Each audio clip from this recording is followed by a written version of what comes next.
الفيد يطل علينا بفضيحة أخرى كما عودنا، وهذه المرة كانت الفضيحة أنه لا يفرق بين ابن رشد الحفيد وابن رشد الجد، حيث نقل إلينا فتوى تعود لابن رشد الجدي ونسبها لابنه الفيلسوف، ثم بنى عليها هجومه على الفقهاء. يقول الفيد بنص كلامه أن ابن رشد أسقط الحج على مسلمي الأندلس لعدم الاستطاعة، ثم قال بعد ذلك: هذا هو ابن رشد الذي كان يفهم الدين بطريقة علمية وليس بالعشوائية الكهنوتية المتزمتة. نقرأ على موقع الجزيرة أن فريضة الحج أسقطت عن أهل المغرب والأندلس بفتاوى عدة أبرزها فتوى ابن رشد، ثم جاء في المقال: وقد وافقه ابن حميدين واللخمي والطرطوشي.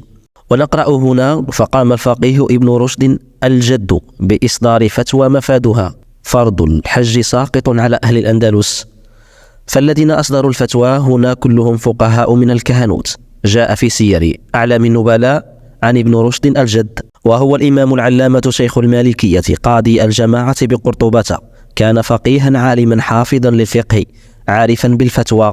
وفي الأسفل نجد: وحفيده هو فيلسوف زمانه.